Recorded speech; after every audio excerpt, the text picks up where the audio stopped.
M. Alexis Martig, qui est docteur en anthropologie à l'Université de Lumière de Lyon 2 et qui a particulièrement travaillé sur le mouvement des sans-terre et la notion de travail esclavagiste, ou en tout cas relevant de ce type, de cette forme d'exploitation ou de surexploitation concernant ces populations.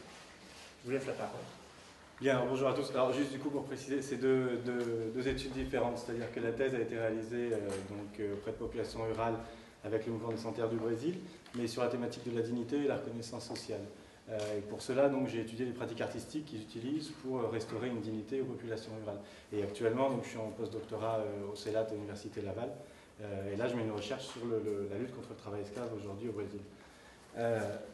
Alors j'espère que ça va marcher parce que je vais vous parler de quelque chose qui est assez visuel. Il s'agit de performance, donc normalement si YouTube veut bien marcher, tout à l'heure on pourra en regarder une ou deux, je l'espère. Alors le mouvement des sans-terre, donc je vais vous parler de culture, révolution, émancipation dans la lutte du mouvement des sans-terre du Brésil. Donc il y a de nombreux mouvements sociaux, syndicats ou associations, mouvements religieux qui sont mobilisés en faveur de la réforme agraire au Brésil. Ce qui est intéressant dans le mouvement des sans-terre, c'est que c'est celui qui s'est vraiment imposé comme un acteur incontournable autour de la question de la réforme agraire. C'est un acteur qui est particulièrement bien placé sur le territoire national puisqu'il dit être présent dans 24 États sur 26, c'est-à-dire quasiment partout, et qui a fêté ses 25 ans d'existence en 2007. Donc l'objectif du mouvement des sans-terre au Brésil, c'est de mobiliser et d'organiser tous les travailleurs ruraux sans-terre pour une réalisation effective de la réforme agraire au Brésil. Pour cela, ce qu'il fait, c'est qu'il va organiser des occupations de terre en fait, sous la forme de campements afin d'attirer l'attention des autorités sur le fait que certaines terres pourraient être restituées dans le cadre de la Constitution brésilienne. Donc ça, c'est un détail important, c'est-à-dire que la Constitution brésilienne autorise la redistribution des terres. Dans les faits, ce n'est pas effectif, ce n'est pas réalisé pour une volonté politique, etc. Donc ce que fait le mouvement, c'est juste assister un petit peu là-dessus en disant « Attention, il faut respecter la Constitution, et ici on a des cas qu'il faut respecter ». Donc en plus des campements, le MST conduit aussi des actions sous des formes variées. Donc on a des manifestations politiques et artistiques, à la fois en ville ou à la campagne. On a des marches qui des fois traversent plusieurs États et peuvent faire entre 300 et 500 km. Et on passe aussi par la mise d'action sociale qui vise à améliorer le quotidien de paysans qui sont installés dans des communautés de la réforme agraire, soit autour de projets en termes d'accès à la santé, l'éducation, etc. Au niveau des militants du mouvement des sans-terre, je suis désolé mais on a 15 minutes donc je fais des gros raccourcis. Au niveau des militants, c'est assez grossier comme catégorisation, mais c'est utilisé par le mouvement lui-même et on peut distinguer en gros deux types de militants, à savoir les militants qui sont sans-terre par conviction politique et qui ne sont pas des paysans, qui ne sont pas des travailleurs ruraux, qui sont des gens de classe moyenne, qui viennent de conditions urbaines et qui se sont engagés vraiment par conviction politique dans le mouvement, et les militants sans-terre qui le sont par condition de vie, où là on est des travailleurs ruraux par contre qui sont à terre des terres et qu'on a mobilisés. Donc l'enjeu ici, ça va être de s'intéresser sur la manière dont certaines personnes qui se disent sans-terre par conviction politique se proposent d'émanciper certaines personnes qui sont sans-terre par condition de vie. Comment est-ce qu'on peut arriver à émanciper quelqu'un pour lui? C'est tout l'enjeu de la communication qu'on va faire ensemble aujourd'hui. Alors, avant de venir sur les pratiques en soi, donc du mouvement des sans-terre, je propose de faire un petit détour sur l'histoire brésilienne pour mieux comprendre quand même comment s'est constituée la population rurale libre et pauvre. Alors, quand les colons portugais sont installés au Brésil, ils ont mis en place une structure agraire qui était organisée autour de la famille patriarcale et de grandes propriétés terriennes qui étaient vouées soit à la production intensive de sucre, de coton, caoutchouc, cacao, café, etc. Et d'autre part à l'élevage extensif. Ce système il a été alimenté par une main-d'œuvre esclave, donc ça c'est assez connu, on ne va pas revenir dessus. Mais en marge de ce système, il y a toute une population rurale pauvre et libre qui s'est trouvée littéralement dépendante en fait de la grande propriété foncière et la domination des familles des grands propriétaires. Donc en fait, on a une structure qui est qualifiée par certains historiens comme une structure bimodale où ce qui se passe, c'est que quand la grande agriculture entrait en crise, les propriétaires louaient leurs terres aux paysans libres et pauvres pour avoir une certaine rente pour compenser la crise. Par contre, quand l'agriculture allait bien, on mettait ces gens dehors, on disait ça c'est ma terre, maintenant par contre si tu veux venir bosser dessus, eh ben viens, tu bosseras pour moi. Donc on avait cette structure où en fait il y avait deux modes, il y avait une grande agriculture et une petite agriculture complètement dépendante de la grande. Au sein de cette structure bimodale, il y a des sociabilités rurales qui sont mises en place et la sociologue brésilienne Maria Silvia de Carvalho Franco les décrit, les analyse et elle nous montre comment, en fait, durant l'esclavage, La marginalisation économique des populations rurales libres et pauvres a contraint ces populations à établir des relations avec les grands propriétaires terriens, soit pour vivre sur leurs terres, soit pour y travailler. Donc c'est ce dont on parlait à l'instant. Ces relations, elles sont régies par la domination personnelle du grand propriétaire terrien. Et elles se déclinent sous les formes du parrainage, du métayage, du clientélisme. Et les dépendants se trouvent enfermés dans une relation de soumission, système de dette, d'obligation et de loyauté souvent sans limite. Alors à l'inverse de l'esclavage colonial qui est imposé, la subtilité de ce système de domination réside dans le fait que le travailleur est acteur du contrat à la base de cette relation. Ceci va faciliter en fait l'intériorisation du statut d'inférieur et le fait de s'y résigner comme à une réalité inéluctable à travers ce qu'Ashish Nandy a qualifié de disposition d'esprit qui fait que les dominés intériorisent les stéréotypes explicites et implicites du discours des dominants. Les sujets sont ainsi amenés à intérioriser une image dépréciative de soi dans les interactions d'humiliation, de la domination personnelle, qui vont donner naissance en conséquence à des sentiments qui peuvent se traduire par de la honte ou un manque d'estime de soi. Alors là, ce qui est intéressant par rapport à la notion de disposition d'esprit, c'est qu'elle permet de saisir en fait comment la perception dépréciative, elle va pouvoir perdurer aussi et constituer une difficulté à s'engager dans une mobilisation politique ou porter plainte, même une fois qu'on a pu quitter les plantations ou sortir de la domination personnelle.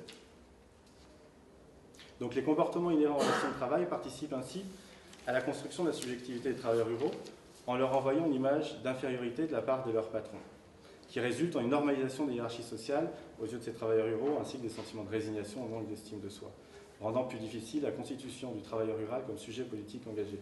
Donc si on ajoute à ça la suborganisation économique de la structure agraire bimodale, on se trouve bien face à un statut subalterne, au sens de Gayatri Spivak, à savoir donc la formation d'une classe descriptive sans conscience de classe. Alors cette situation historique et encore assez actuelle, elle est interprétée par le mouvement des Sans-Terre comme en termes d'aliénation, dans une vision donc, marxiste, léniniste, maoïste, où en fait le MST va se penser comme une sorte d'avant-garde qui doit transmettre aux travailleurs ruraux, légitimes représentants du peuple, donc on est dans le maoïsme, les techniques et moyens de lutte et de représentation pour transformer la réalité. En effet, pour le MST, la domination du capital sur la terre et sur l'homme, à travers le latifundio, a eu des conséquences sur la culture des travailleurs ruraux. Le latifundio, donc c'est les grandes propriétés terriennes, a ainsi détruit la conscience des pauvres et des travailleurs, les empêchant de produire des vertus et des valeurs, et pire encore, les empêchant de percevoir la domination. Donc la résignation à accepter la domination personnelle est donc expliquée par le MST par une culture du vide et de l'oubli, donc là je cite entre guillemets, qui résulte de la domination culturelle et sociale à laquelle les travailleurs ruraux sont soumis et qui les empêche de remettre en cause l'ordre établi et qui se traduit par, selon le MST, une perte de dignité. Or, comme la domination culturelle est inhérente à la société capitaliste, la réalisation pleine et effective de la réforme agraire pour le MST implique l'établissement d'une nouvelle société avec de nouvelles valeurs, une nouvelle culture, une société socialiste. Une nouvelle culture, et de nouveaux êtres humains, une société socialiste. Et donc c'est pour mener à bien ce projet donc d'une nouvelle société avec de nouveaux êtres humains que le MST oriente sa lutte sur le plan culturel dans le but de reconquérir la dignité des travailleurs ruraux brésiliens. Donc on est face à une révolution, au sens premier du terme, un changement de société, non pas par les armes, mais plutôt à l'image de Gandhi, donc, qui est une référence parmi les nombreuses références du mouvement des Sans-Terre, c'est-à-dire par l'utilisation de moyens non violents ou purs pour garantir la pureté des résultats, et c'est une révolution culturelle qu'on veut mettre en place. Donc le MST il est organisé en secteurs, donc on a des secteurs qui sont responsables des relations internationales, des droits humains, du genre, etc. Donc ce qu'a fait le MST, c'est qu'au cours du temps, il a créé un secteur spécifiquement responsable de la transmission de la culture et de nouvelles valeurs, qu'il appelle le secteur des cultures. Alors, d'où l'intérêt ici de s'intéresser aux pratiques qui sont développées au sein du secteur des cultures et de se demander s'il est possible de parler d'une culture émancipatrice en interrogeant le potentiel émancipateur de ces pratiques. Alors, les pratiques du secteur des cultures, donc on a beaucoup de choses qui sont faites autour du théâtre, en particulier le théâtre de l'opprimé. On est au Brésil, donc Augusto Boal, le fondateur, mais Clément en parlera tout à l'heure du théâtre de l'opprimé. Néanmoins, ça n'empêche pas de faire des travaux autour du théâtre épique, où là, on va essayer de s'implanter et de se montrer dans les endroits académiques de présentation du théâtre. Il s'agit de casser la notion de théâtre comme un art du rejet, auquel on n'aurait pas accès, qu'on ne pourrait pas comprendre quand on est paysan. Travail autour de la musique. Surtout, en fait, ce qui est privilégié, c'est de penser l'art comme un instrument transformateur. Et là, je voulais vous parler d'une pratique en particulier qui va nous intéresser, qui s'appelle la mystica. La mystica, pardon. Alors, la mystica, c'est une sorte de performance C'est une sorte de performance qui est basée sur l'usage de pratiques artistiques diverses et variées. Et en fait, elle vise à la fois à mettre en scène la mémoire historique du mouvement, donc les martyrs, les revendications mémorielles qu'on a, et aussi à exprimer l'idéal révolutionnaire d'une nouvelle société. Alors désolé, hein, je cherche un peu en même temps parce que je l'ai sur mon ordi, mais voilà. Et en fait, il s'agit d'activités qui vont être réalisées lors d'événements internes au mouvement, comme une simple rencontre, ça peut être pour débuter une rencontre, on fait une mystica, ou des événements majeurs comme le Congrès national, et qui peuvent avoir deux objectifs qui sont principalement alimenter la militance, il y a de la militance, et communiquer avec la société. Et donc tout l'intérêt ici, c'est de s'interroger sur les capacités de la mystica à produire un sentiment d'appartenance, permettant aux travailleurs ruraux de s'affirmer comme sujet politique sanitaire et de faire prendre conscience qu'une autre réalité est possible. Donc si le mouvement des Sans-Terre se dit officiellement laïque, il reste cependant marqué par l'influence de l'esthétique catholique dont il a hérité, à savoir que la pratique de la mystica a été créée ou produite au début dans l'Église catholique, et est aujourd'hui encore présente dans la Commission pastorale de la Terre, qui est une autre entité qui lutte pour la réforme agraire au Brésil. Et le MST, ce qu'il dit qu'il a fait, c'est qu'il a transformé la mystica en fonction de sa lutte politique, en changeant, il dit qu'il a désacralisé et refonctionnalisé pour en faire un outil de mobilisation politique, en changeant la relation à Dieu en une relation en l'idéal révolutionnaire.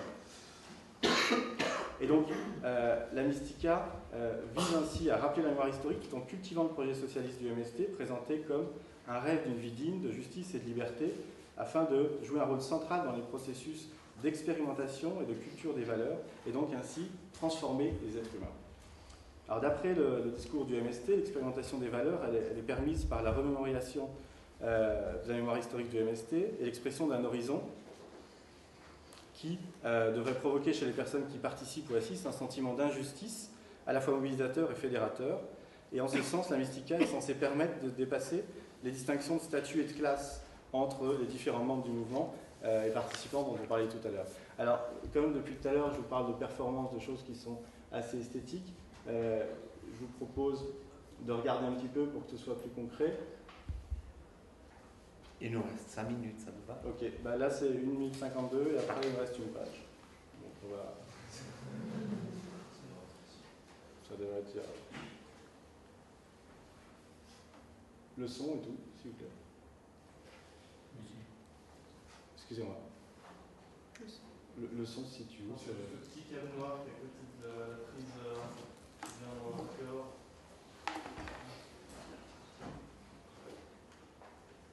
Alors là, il s'agit... Bon, vu qu'on n'a pas de temps, je vous montrerai à la fin d'une autre. Est-ce que c'est possible de mettre plus fort? Ouais, c'est là-dessus que je peux le faire. Là, il s'agit en fait de la mise en scène de 19 paysans de ce qu'on appelle le massacre de Eduardo Carajas, qui a eu lieu donc, le 17 avril 1996, où 19 paysans ont été tués alors qu'ils faisaient une marche sur une route. Ce qui est troublant, c'est qu'il y en a beaucoup qui sont morts d'une balle dans la nuque. Enfin, troublant entre guillemets. Et donc là, ce qui est fait, c'est qu'on met en scène les morts qui errent et on va essayer de les réconcilier, de les ramener auprès du mouvement, leur donner la paix à travers la rose ou en les ramenant auprès de nous, refaire l'unité avec eux. On va planter des arbres. Alors, il y a une grosse importance au niveau des symboles. Ils disent qu'ils ont une esthétique qui est propre, avec les symboles, parmi lesquels le rime, parmi lesquels le drapeau. On voit souvent des casquettes. Les t-shirts sont créés pour tous les événements différents quasiment.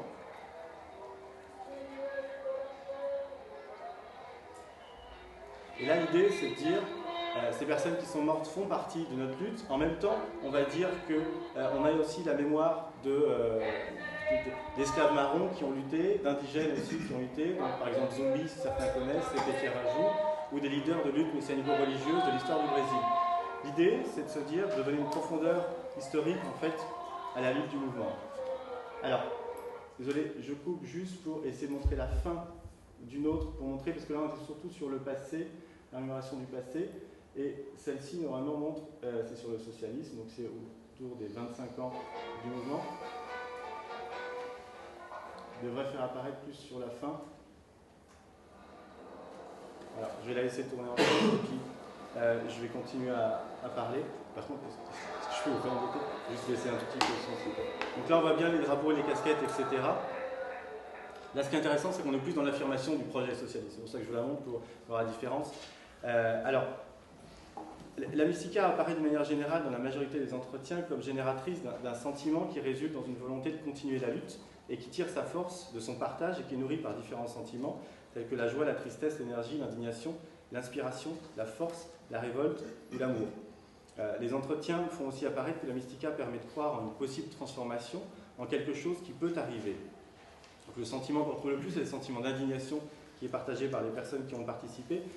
La limite principale en fait de ce genre de dispositif, qui peut être particulièrement émancipateur, c'est de tomber dans une posture dirigiste de la part des militants qui ne sont pas paysans, qui vont faire mettre en scène par des paysans, aux paysans, quelque chose qu'eux veulent mettre en scène. Alors c'est quelque chose à quoi j'ai pu assister dans une autre mystica, toujours d'Eduardo Scarajas, où là par contre on disait aux personnes qu'il fallait mettre en scène, comment le mettre en scène, quels sont les éléments, etc. Néanmoins, quand on fait des entretiens avec les personnes qui sont responsables du secteur de couture, ce qu'ils nous disent, c'est qu'ils ont du recul sur cette posture, ils en sont conscients, ils essayent de prendre la distance par rapport à ça. Donc il y a un certain enjeu qui se joue à ce niveau-là, mais en tout cas, il me semble que ce qu'on pourrait dire, c'est que penser à grande échelle, l'impact de cette utopie qui est mise en scène dans la mystica sur la perception par les sujets de la réalité comme quelque chose de donné ou comme transformable, amène à penser que la multiplication de participation à des mysticas pourrait permettre d'engager les travailleurs ruraux dans ce qu'Ashish Nandy a appelé une reconquête du soi, c'est-à-dire une transformation de la perception de soi comme inférieure et une réaffirmation de soi en tant que sujet. Alors, si on peut s'affirmer en tant que sujet en s'engageant dans la lutte, c'est pas n'importe quelle manière non plus, puisqu'on s'engage forcément comme sanctaire. Donc, tout l'enjeu là, c'est jusqu'où est-ce qu'on suit en étant sanctaire, ou est-ce qu'on arrive vraiment à se mobiliser, à se penser et à être moteur au sein du mouvement aussi, c'est-à-dire à dépasser les distinctions entre les militants. Alors, je termine, il me reste 2 petits paragraphes. Donc, il faut néanmoins rester lucide quant aux limites de la mystica, telle que la question du dirigisme, qu'on a évoqué très très rapidement vu le temps qu'on a, et aussi le fait que pour les militants qui n'ont pas un passé rural et qui n'ont pas de proximité envers l'Église, la mystica qui est issue donc de la théologie de la libération et des communautés ecclésiales de base installées au Brésil, est une pratique qui est très très difficile à comprendre puisqu'elle s'appuie sur une culture religieuse populaire. Et pour conclure, donc, je dirais que les activités telles que la mystica permettent de mettre en place des dispositifs facilitant des processus de reconnaissance et d'émancipation au niveau des sujets, parce que Michael Dufresne a appelé une esthétisation du politique, tout en étant limité par la réaffirmation des distinctions sociales entre les militants à travers les postures dirigistes, qui dès lors risquent de produire l'effet inverse et de reproduire des processus de domination entre les différents types de militants. Merci.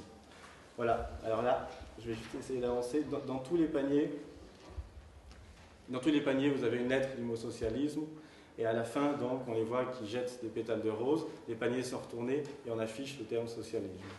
L'idéal, donc, du mouvement.